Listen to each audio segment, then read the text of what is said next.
Boa tarde, bom dia e boa noite também para quem for assistir essa palestra gravada, né, em outros horários. Meu nome é Maria Isabel Brunito, eu sou docente no curso de pós-graduação em Stricto Sensu, em Arquitetura e Urbanismo, da Universidade Presbiteriana Mackenzie, e é com muita alegria que eu venho aqui atender ao convite da professora Sandra Medina e também dos organizadores do 5º Fórum Online em Educação, Meio Ambiente e Sustentabilidade. Acho os eventos organizados, né, pela ANAP super importantes, são um modo interessante de trocas e da gente movimentar, não é, a produção e a cena da pós-graduação e dos cursos de arquitetura. Sempre que eu posso, eu tento participar, né? E a palestra que a gente vai fazer aqui, ela vem de encontro justamente à tentativa de organização dos pensamentos,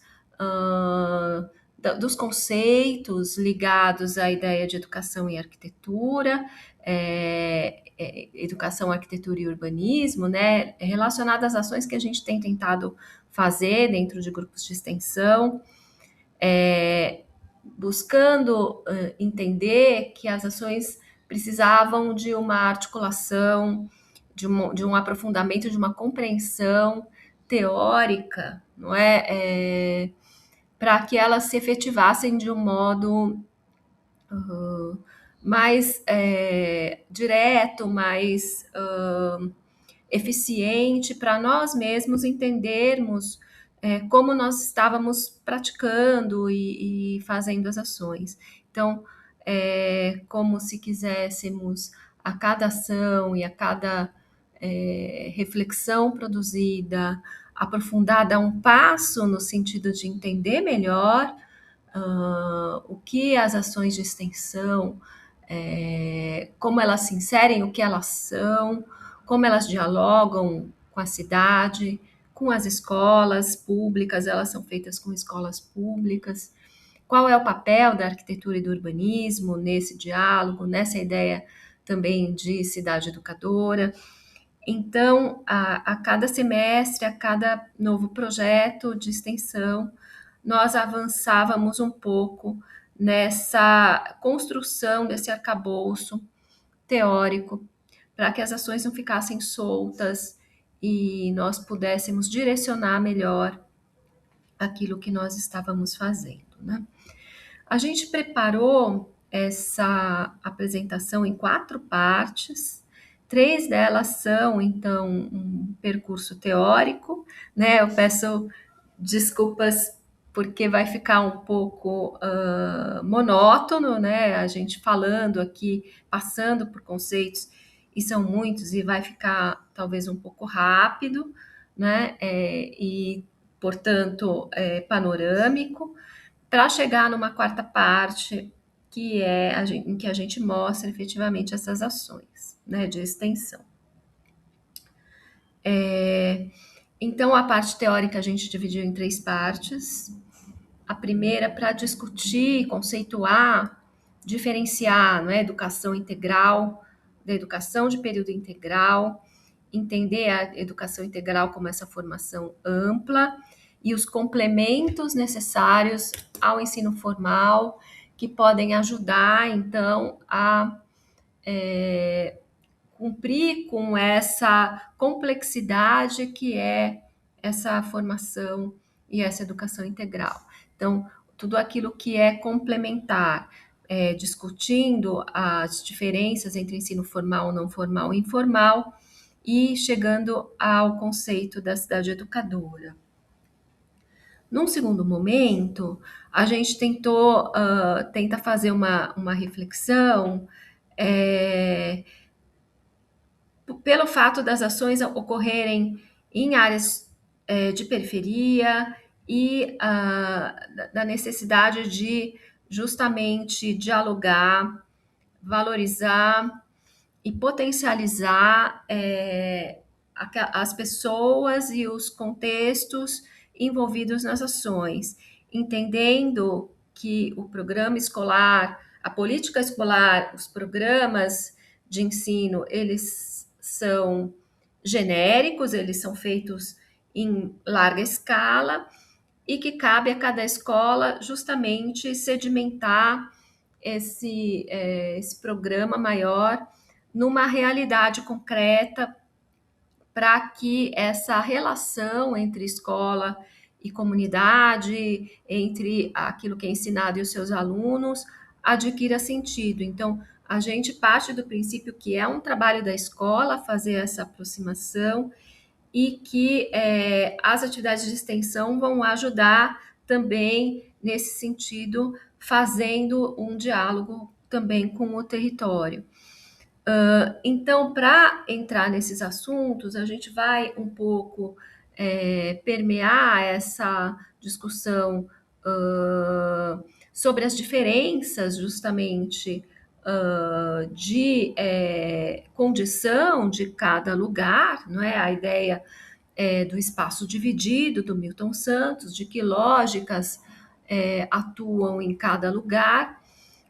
E a ideia discutir esses conceitos da violência simbólica, então Bourdieu, a colonialidade do poder, que é o Aníbal Quijano, e como fazer trocas e diálogos mais horizontais, a partir da ideia de que todos aprendem nessas trocas e há um partilhamento e uma construção de ideias e de conhecimentos que pode ser feita sem uma hierarquia muito rígida, muito colocada, né? E o terceiro momento, que a gente faz uma reflexão efetivamente sobre o papel da arquitetura e urbanismo dentro dessas relações. Porque a ideia de cidade educadora e os projetos extensionistas, eles permeiam vários campos do conhecimento, todos muito interessados e muitas vezes convergendo para uma ação de atenção e de transformação nos territórios. E a gente gostaria de entender, então, qual é o papel específico da arquitetura e do urbanismo, especialmente o papel do projeto, como ele pode atuar, que mecanismos ele tem para que a arquitetura e o urbanismo possa, de alguma maneira, contribuir para esses diagnósticos e reflexões sobre a vida e ações, né, sobre a vida cotidiana, né, em torno da escola.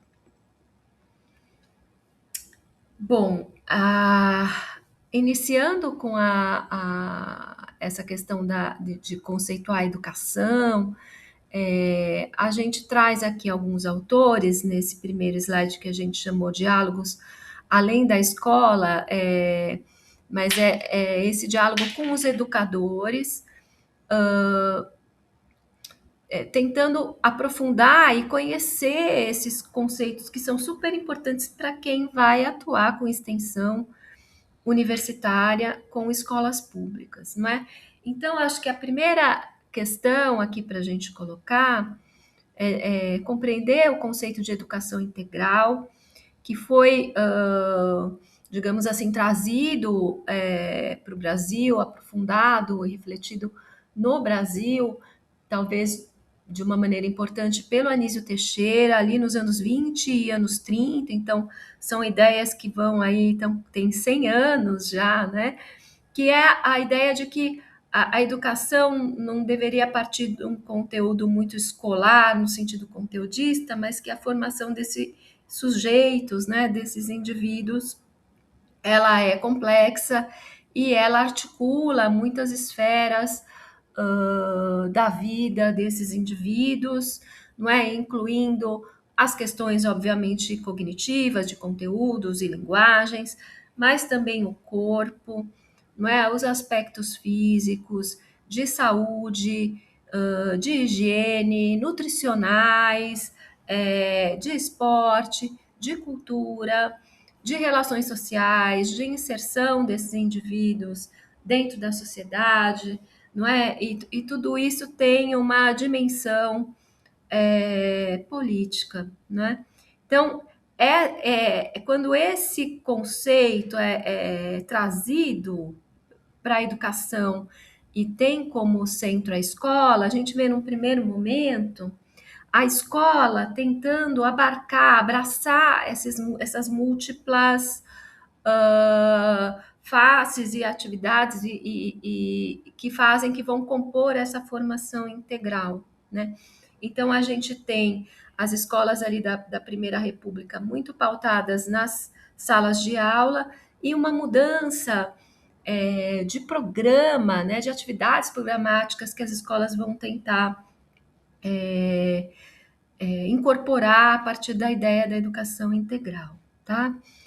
Significa que elas vão começar a pensar em desenvolver atividades como esportes, fazer um suporte cultural e também físico, nutricional para essa criança, de acompanhamento eventualmente médico, odontológico, dentro dos diversos programas de educação que aconteceram ao longo do tempo, em iniciativas dispersas que vão dialogar com essa ideia fundante aí do Anísio Teixeira da educação integral, né?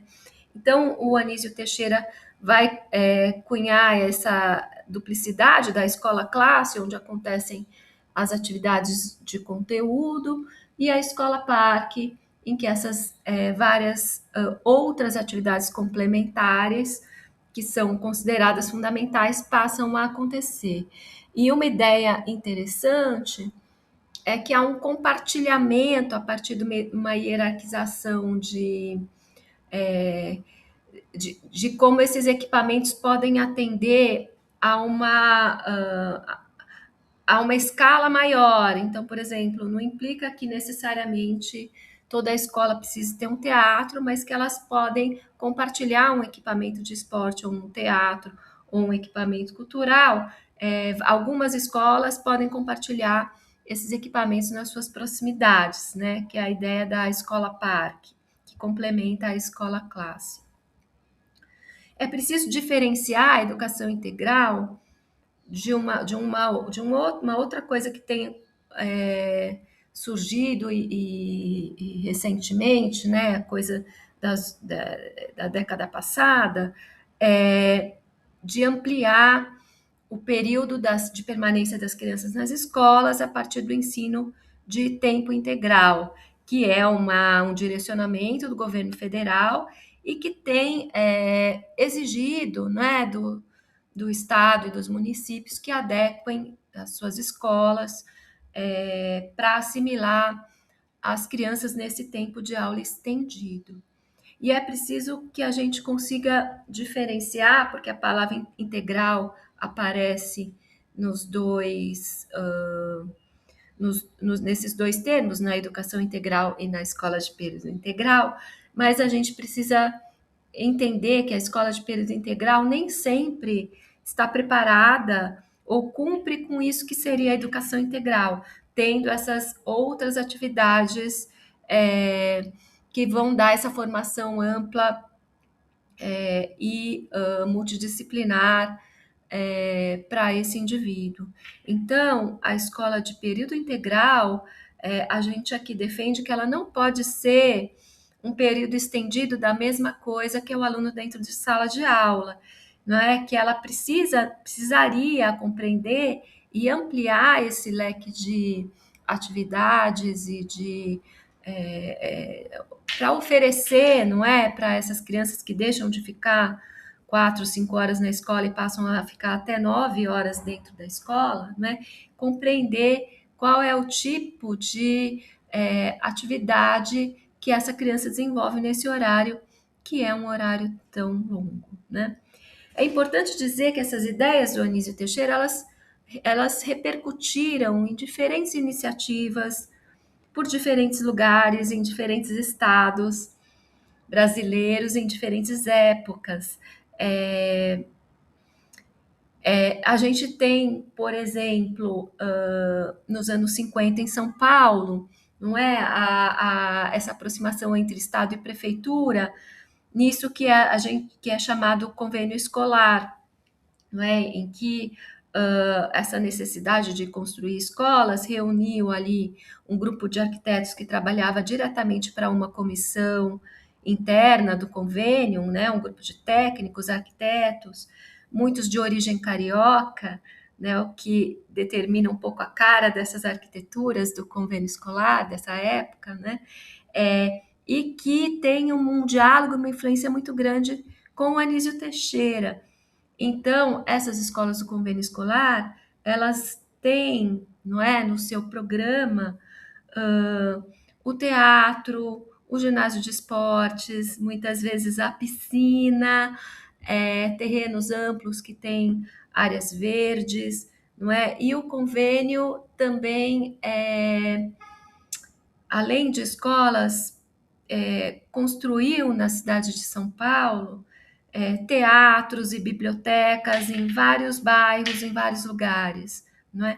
Então, dando essa ideia de complementaridade do ensino formal de sala de tempo de sala de aula, né?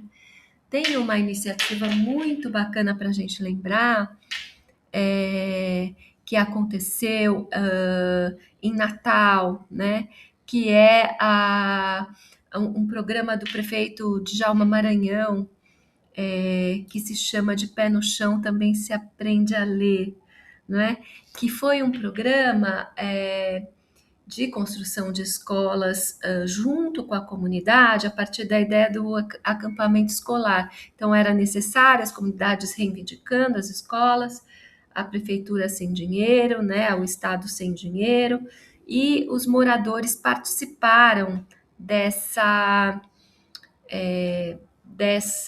construção, utilizando técnicas vernaculares e fazendo desse campo da escola, desse território da escola, né, um conjunto também ampliado de atividades, com hortas e espaços de reunião, não é? Então, escolas que têm, do ponto de vista edilício, da construção, uma linguagem muito próxima dos alunos, muitas vezes vilas de pescadores, as crianças com o pé na areia mesmo, então por isso o nome do programa, né? De pé no chão também se aprende a ler. E a participação da comunidade, então os pais, as pessoas que puderam contribuir para construir a escola, manter a cotidianidade da escola, né? Outras iniciativas que a gente pode mencionar são os CIEPs, né? Ali nos anos 80, no governo do Rio de Janeiro, do Leonel Brizola, que tinha ali o Darcy Ribeiro à frente, né, da educação, e que pensou também esse tempo estendido da criança a partir, né, de escolas que, do ponto de vista do edifício, são pré-fabricados de concreto, um projeto do Oscar Niemeyer, mas o tempo da criança ali é um tempo também de muito cuidado, não é? Entendendo a precariedade de algumas comunidades e a importância que a escola tem para atender a essas precariedades. Então, cuidando da alimentação, da higiene, do banho. Esse tempo estendido era um tempo realmente de cuidar da criança nesses outros aspectos, para além do conteúdo, digamos, escolar, né? E uma experiência importante que é a experiência do território do CELS em São Paulo, na gestão da prefeita Marta Suplicy, e do território CEL, depois retomado na gestão do prefeito Fernando Haddad, do então prefeito Haddad, né?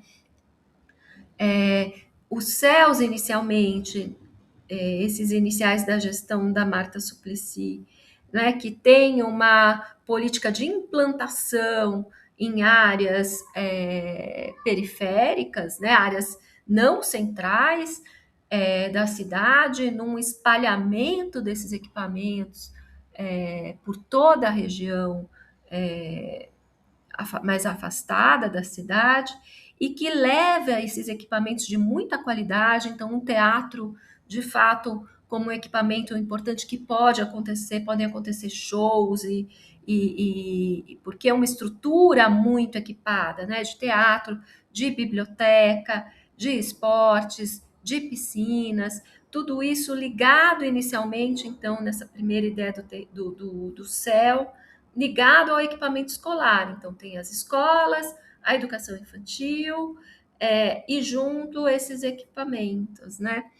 E num segundo momento, a ideia do território céu, que é justamente quando os terrenos vão se escasseando e essa conexão entre intersetorial, entre atividades, cultura, esporte, então biblioteca, teatro, escolas, né? Ela passa a ser entendida como uma rede de equipamentos que une aquilo que vai ser acrescentado com aquilo que é existente no território, e que, portanto, implica necessariamente em criar, né, gerar fluxos por esse território e criar condições para que esses fluxos possam ocorrer com segurança, com conforto, não é? Pelas pessoas que vão transitar entre esses equipamentos. Então, uma escola e uma biblioteca, por exemplo, a ser feita, ou como que esses equipamentos, ou um equipamento esportivo existente e uma escola que está sendo acrescentada, como que esses fluxos vão, então, passar a se intensificar, e isso implica numa reorganização do próprio espaço urbano e da cidade, que precisa ser preparada para receber né, essas crianças, então, com acessibilidade, com uma boa iluminação pública, com arborização, sombreamento, sinalização, tudo aquilo que vai alterar a qualidade do próprio espaço urbano. Então, a ideia do território céu, ela não visa concentrar todos os equipamentos num espaço reunido, né? Mas ela visa justamente articular aquilo que já existe de antemão, né? Junto com os novos equipamentos a serem implantados, né? Isso nos coloca diante desse conceito, dessa ideia da cidade educadora, não é?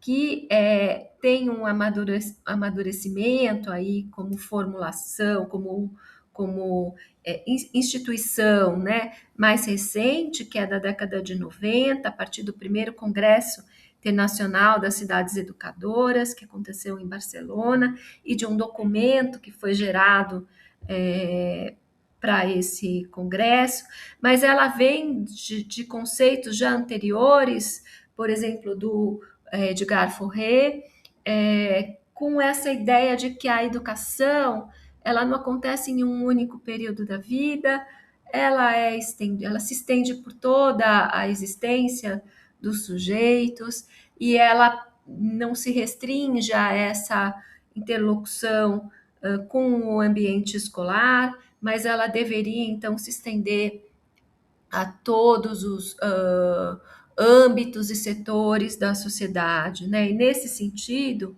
é a cidade que deve então se preparar, não é, para atender a essa ideia de formação continuada e plena desse sujeito.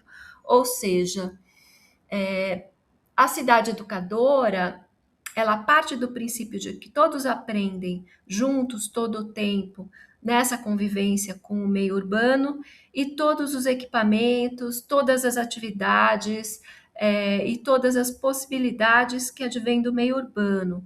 Contudo, como toda prática educativa, não é? E não imaginando que isso acontecerá de uma maneira não gestada, não é? Cabe a uma cidade comprometida com a ideia de cidade educadora preparar um pouco esse ambiente urbano e essa condição, fornecer essa oportunidade para que a cidade possa cumprir melhor com esse papel de formação e, né, a partir das trocas entre os indivíduos e esse meio urbano.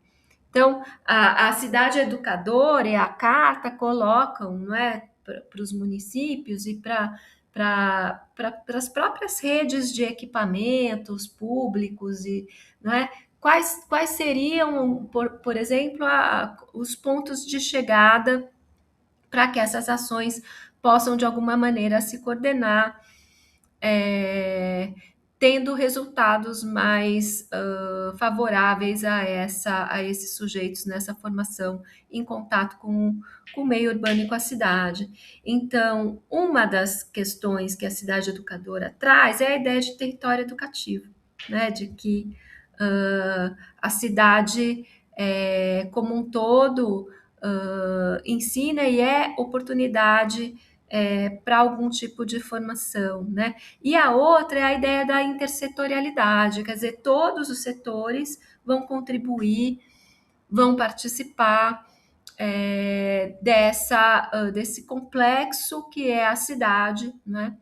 E com isso, me parece que tendo esclarecido o conceito, tendo direcionado a carta para esses objetivos, as cidades podem também olhar com mais atenção para essa formação ativa de redes, etc. Cuidado com os espaços públicos, né, etc. Bom, a gente precisa aqui para falar também das atividades de extensão, entender a diferença entre o ensino formal, não formal e informal, não é? Isso é bastante esclarecido por esse educador, não é? Pesquisador importante que é o Jaume Trilla Bennett, que vai fazer essa diferenciação. Então, quando a gente parte da ideia de uma educação integral e continuada, o ensino formal cumpre apenas uma parte, né? O ensino formal é aquele que está regido, não é? Por exemplo, pelas diretrizes curriculares nacionais e está contido nas escolas. O ensino não formal complementa, né? O não formal é aquele que tem instituições ainda e estruturas que promovem esse ensino, como, por exemplo, um curso de inglês ou um curso livre de alguma coisa, mas ele não obedece exatamente essas diretrizes que vão reger, não é, o ensino público e privado, por exemplo, né? O ensino básico e avançado, e essa educação informal, que aí ela não tem a estrutura institucional por trás e ela acontece nesse contato com um filme, com um evento na cidade, com uma feira livre, quando a pessoa visita um parque, ela é de fato né, esporádica, mas que também contribui para a formação ampla desse indivíduo, né? E a partir desse momento, Trilla Bennett, então, vai definir que todo o meio é educativo, né? A ideia de, reforçando a ideia de território, da importância do meio, e essa diferenciação que a gente entende, então, a cidade educadora, na ideia da cidade educadora, a cidade ela atua como objeto, campo e agente da ação educativa. Objeto quando ela é tema da ação educativa, porque a cidade oferece muitos temas que a gente pode usar para discutir, e aprender juntos, não é? Temas de meio ambiente, temas de formação histórica, temas de, né, questões de geografia, de sítio, temas das próprias atividades que nela acontecem, ou temas de mobilidade. São muitos os temas que a cidade oferece. Então, ela pode ser objeto dessa ação, a partir do momento que se pensa sobre ela. Ela pode ser também campo da ação educativa, quando nós promovemos uma ação educativa fora da escola, né, no espaço urbano ou em algum equipamento inserido na cidade. Então, ela é o lugar onde a ação educativa pode acontecer, não é? E ela pode ser agente da ação educativa. E essa ideia, ela aparece na medida em que se considera que a cidade também ensina, não é?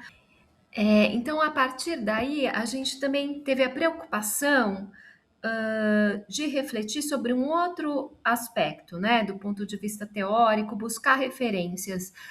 Como as ações de extensão são, na sua maioria, feitas em escolas de áreas periféricas, né, interessava compreender como dialogar justamente, como incorporar de fato, pensar de um modo transparente qual é a postura da universidade frente a essas realidades nesse contato que se pretendia, então, mais participativo e mais horizontal.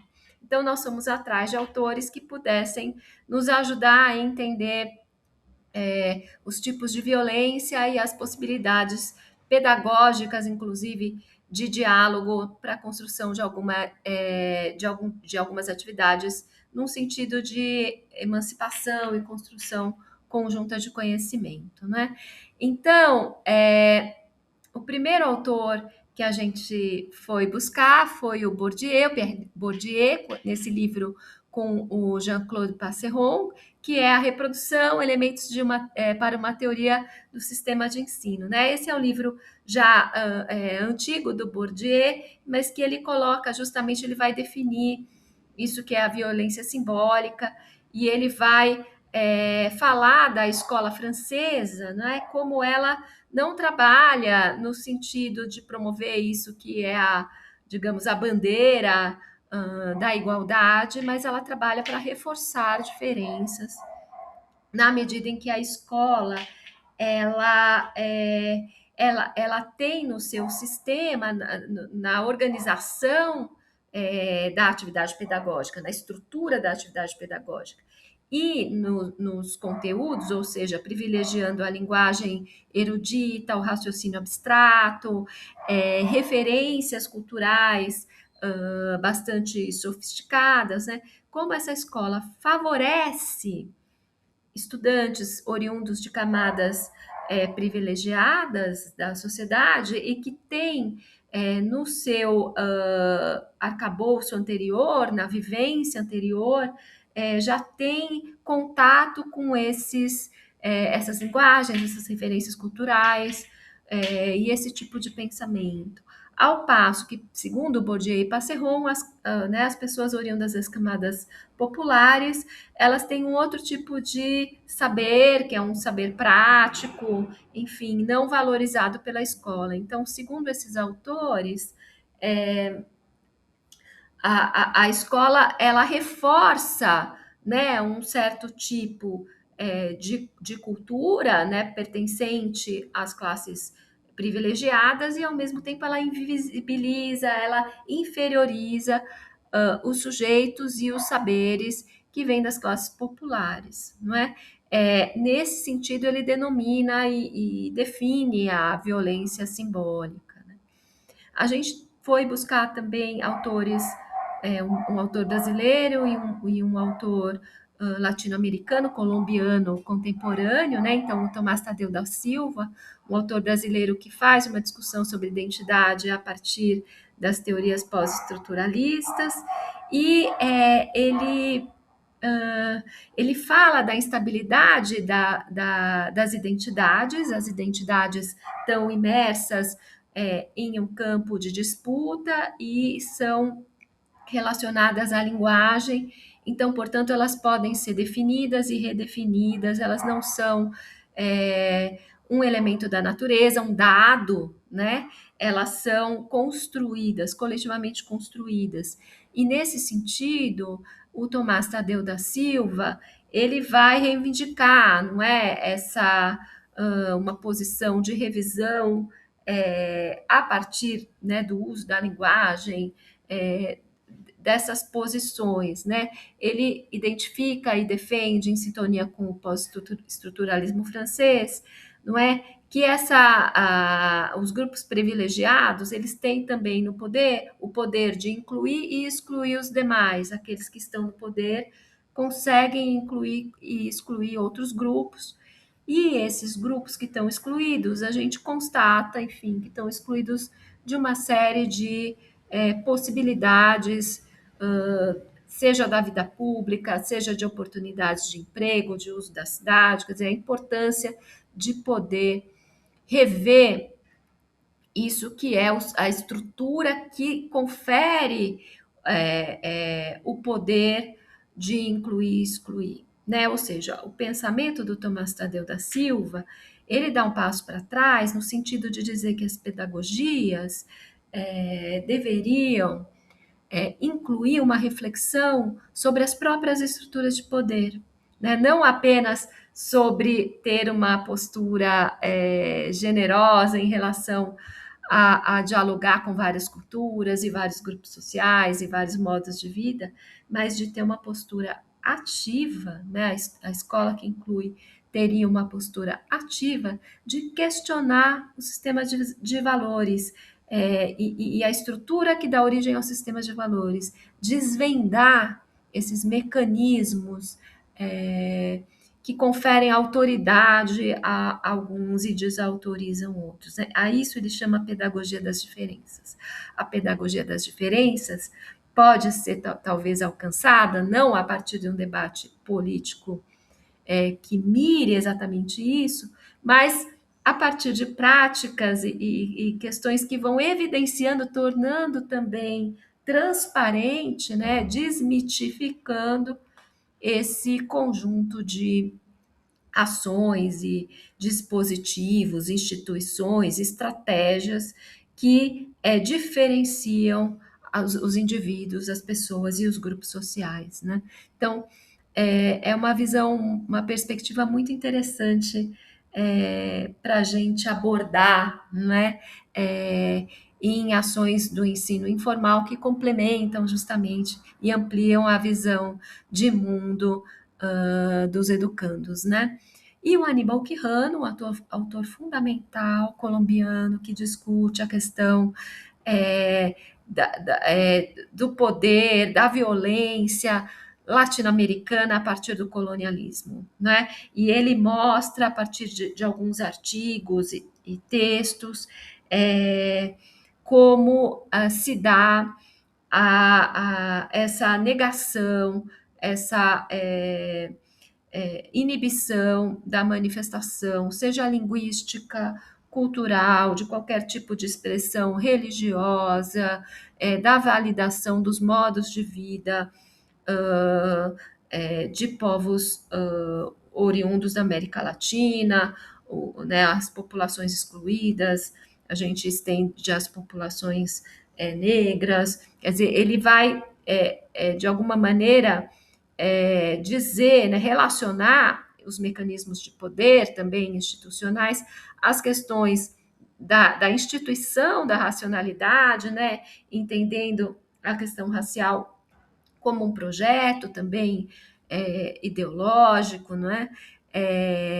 E econômico, e ele vai falar também nessa perspectiva de desvendar esses mecanismos.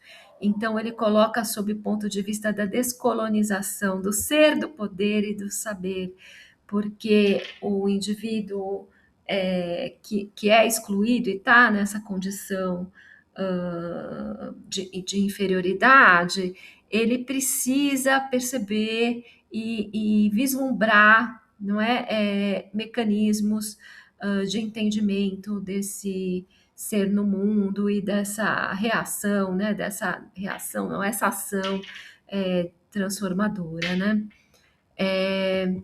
Se a gente for continuar com esses autores e aí tentando entender um pouco mais o papel da universidade e o papel da arquitetura, né, e do urbanismo.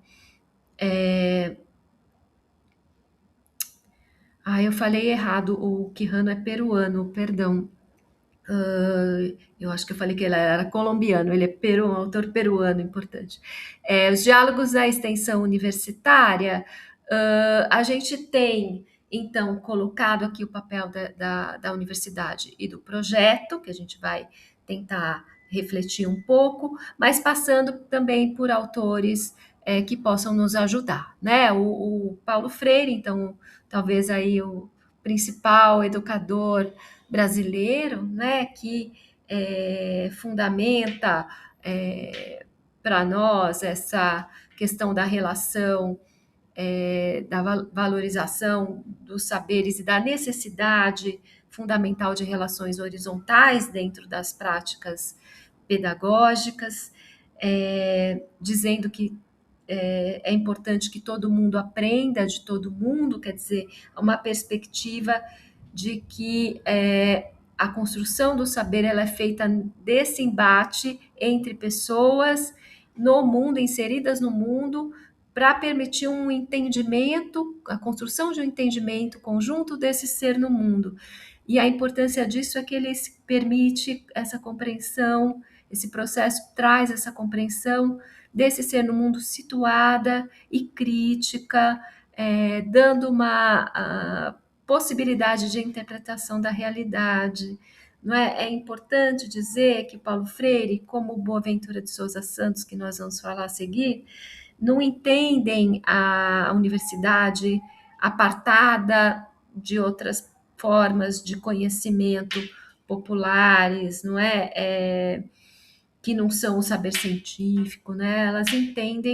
Eles entendem por uma aproximação que é capaz de beneficiar a ambos, né? No sentido de que essas trocas fariam avançar os conhecimentos, né, dos sujeitos.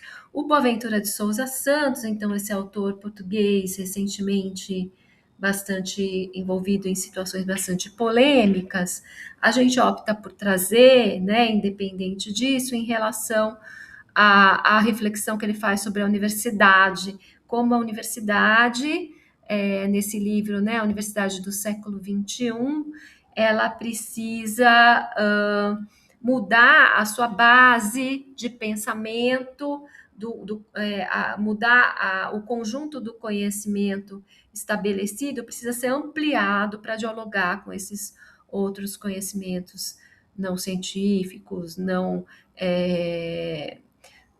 estabelecidos, né, dentro da academia. Por isso que ele fala de uma mudança epistemológica da prática de ciência e de produção de conhecimento dentro da universidade, né? Então, essas práticas precisariam passar por essa mudança epistemológica, não é?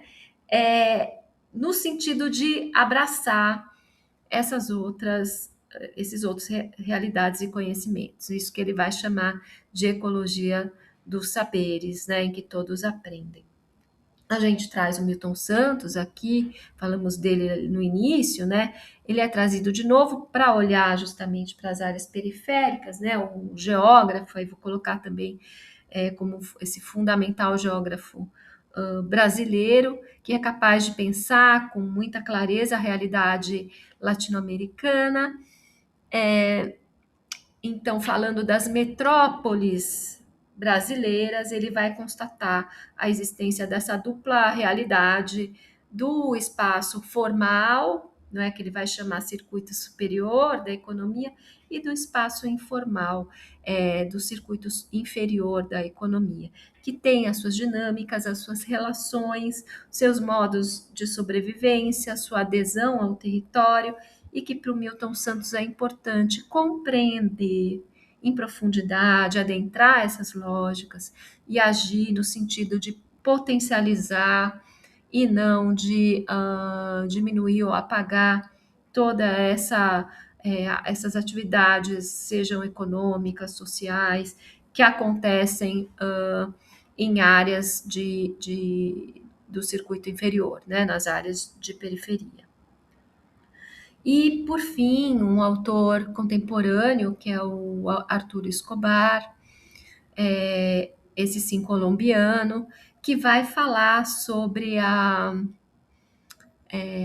vai falar sobre também essa, né, necessidade de construir uma autonomia de pensamento e de produção de conhecimento e de realidades a partir de processos dialógicos participativos que contemplem não só a escuta, mas a ação de grupos populares, né? Com isso, também promovendo isso que é uma mudança epistemológica nas práticas. Então, é importante porque ele usa a palavra design e para ele tem muitos sentidos para além do próprio projeto, né? Que a gente entende como projeto de arquitetura e urbanismo, mas é uma fala que cabe perfeitamente quando a gente fala do design, esse design que, que emancipatório, né? E ele coloca a necessidade de você olhar para a realidade concreta, e ele fala disso que são os outros possíveis do possível. Quer dizer, o possível é um futuro aberto,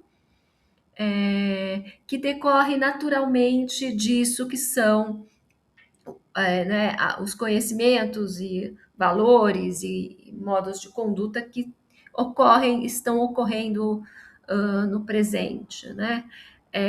Os outros possíveis do possível, eles surgem, eles, né, passam a poder serem considerados a partir do momento que a gente de fato altera essas práticas e essas relações e essa valoração dos conhecimentos no presente.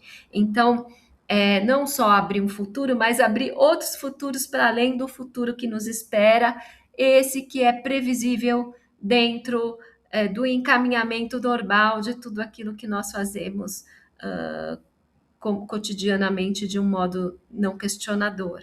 Os outros possíveis do possível implica em ampliar esses diálogos, né, e essas práticas. Bom, vamos então para o segundo momento aqui da nossa fala, em que a gente vai mostrar algumas ações feitas ainda no âmbito da Universidade de São Judas, né, com um grupo de professoras, incluindo a professora Eneida de Almeida, Andréa Torinho, em algum outro momento a professora Mariana Wilderon, né? Nós vamos relatar aqui 3 ações feitas em escolas públicas, né? A primeira dentro desse projeto que se chama Sensibilização para a Percepção e Exploração do Ambiente Escolar e Entorno, Vivência e Capacitação com o Instituto Corrida Amiga. O Instituto Corrida Amiga é uma ONG, uma ONG que trabalha a mobilidade ativa, a caminhabilidade na cidade, junto com estudantes de escolas, né, do ensino fundamental. Essa é uma primeira atividade, eles têm práticas muito estruturadas, né, metodologias ativas bastante aperfeiçoadas por um longo tempo de existência do Corrida Amiga, e esse é o circuito do pedestre que faz de uma maneira controlada numa quadra da escola, reproduz situações da cidade a partir da discussão de conceitos de acessibilidade, de sinalização urbana, de mobilidade, e os alunos vão fazer esse circuito, né? Então, a gente vê aqui no canto da tela a calçada cilada, que é a calçada que tem obstáculos e dificuldades e buracos, a gente vê lá o busão da acessibilidade, que é onde estão os símbolos das pessoas com deficiência, qual é o lugar, é uma amarelinha, na verdade, você precisa evitar os lugares de pessoas com deficiência, né? Situações de travessia, aprender sinalização, feito indoor, né? E dentro do mesmo projeto, uma das metodologias ativas da Corrida Amiga é o bonde a pé, né? O bonde a pé com esse duplo sentido de que é bonde a pé e também é um bonde, uma caravana, digamos assim, que segue pelas áreas do entorno da escola. E nós optamos por fazer essa atividade da extensão junto de uma escola de periferia. A gente até vê a escola aqui no fundo da nossa foto, e a escola é diferente para uma comunidade, e o nosso percurso foi por dentro dessa comunidade, então, atravessando o córrego a céu aberto, em situação de acessibilidade inexistente, né? Essa atividade sendo feita depois do circuito de pedestre, que era uma atividade bastante ideal no sentido de ensinar as sinalizações, discutir acessibilidade com esses estudantes. Então, para contrastar um pouco a cidade real, né, e trazer essa discussão. Nós terminamos essa caminhada no Parque Santa Amélia, que é um parque de muita qualidade, fica muito próximo à comunidade e à escola, né, que a gente vê aqui a entrada do parque no fundo dessa escadaria. Dentro desse parque, a gente ocupou um galpão e as crianças desenharam, né, aquilo que era a impressão do percurso que elas fizeram, e também trazendo um pouco da discussão do circuito do pedestre, né? Então, e as crianças fizeram a apresentação desse material dentro desse galpão no Parque Santa Amélia, e aqui a gente vê, né, as questões de acessibilidade, sinalização, faixa de pedestre que eles aprenderam, e também elementos que eles querem colocar, como talvez aí uma cidade mais arborizada, uma piscina, porque o percurso foi feito num dia de calor, as árvores com frutos, né? Também vislumbrando uma cidade melhor, né? E eles apresentaram esse material. Então, aqui a gente vê o escadão da comunidade, que termina no córrego, né? Os alunos discutindo a questão do descarte de lixo, etc. Uma segunda ação foi uma ação feita na área livre dessa mesma escola, que a escola é muito concentrada dentro do edifício, que tem um pátio interno, e a área livre é uma área de presença da comunidade, porque o portão permanece aberto e a comunidade usa essas áreas. Então, nesse momento que a gente vê gente na quadra da escola, eram pessoas de fora, não alunos, né? Tem um cavalo na área livre da escola, enfim. E essa área tinha um escadão, que o projeto inicial teria uma conexão com a rua de cima, né? Mas é uma condição muito privilegiada esse escadão que vai dar lá no muro de cima, porque é uma área alta que você tem uma vista muito boa para a comunidade, né? Um mirante. Essa ação foi uma ação de plantio e de cuidado das áreas livres. Então, nós fizemos uma preparação de seleção de mudas, explicamos a muda no seu aspecto, né, da morfologia final, o tamanho, a dimensão da árvore, a fruta, qual é o gosto, o cheiro da fruta. Usamos árvores nativas, fizemos esse mapeamento de época de floração e frutificação, e fomos buscar também num guia da cidade de São Paulo, dos pássaros que frequentam os parques, quais são os pássaros que frequentam os parques da região, no sentido de estimular as crianças, que eles teriam, com as árvores maduras, teriam visitantes e etc. E aí nós fizemos a ação do plantio nas áreas livres, não é? E as crianças ganharam a incumbência de cuidar das mudas e fazer essa reflexão. Esse trabalho, ele trouxe uma reflexão final muito bacana, que nós falamos da importância dessa atividade sob 3 aspectos, né? Um deles é essa contra-colonialidade dos saberes, então a importância de conhecer o nome dessas frutas e o gosto, e de trazer, valorizar, não é? Isso que é essa flora nativa, né?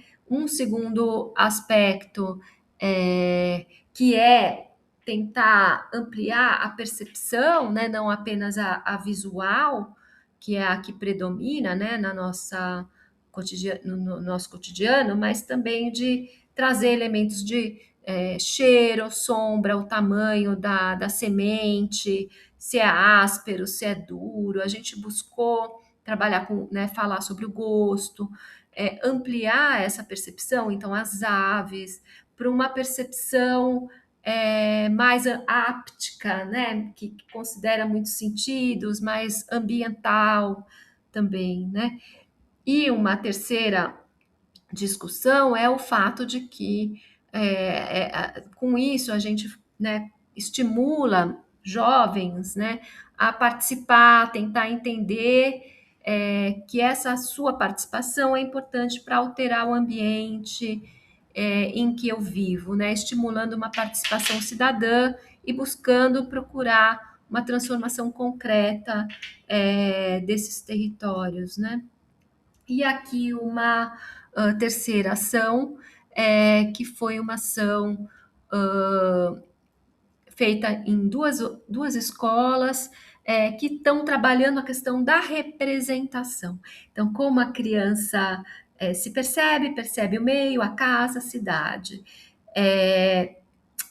Essa ação termina lá no final com a representação, com a elaboração de painéis de grafite, né? Mas ela começa com essa discussão, então um grupo trabalhando sobre a cidade, construindo coletivamente os mapas aí desse entorno da escola, né? Que dá um mapa que tem mais ou menos essa cara, e aqui a gente estimulou as crianças a fazerem uma espécie de autorretrato, né, um avatar delas mesmas, e a gente vê esse contraste entre a figuração, né, da figura humana cheia de detalhes, impressionante como era muito próximo né, das próprias crianças, assim, com muito realismo. E o mapa como essa abstração, pela complexidade do ambiente urbano, que recursos usar, nos fez pensar como né, a gente pode atuar para facilitar esses mapeamentos e essas representações do ponto de vista urbano, né? E um outro grupo que trabalhou sobre a casa. Então, essa representação da casa, já como uma coisa muito próxima e controlada da vivência deles, apareceu com muito detalhe de elementos, né, em que a gente consegue ver e valorizar, entender o que a criança valoriza dentro dessa representação, né? Aparece a complexidade urbana e de arranjo das casas dentro dos lotes, geralmente casas sobrepostas, compartilhando o quintal, etc.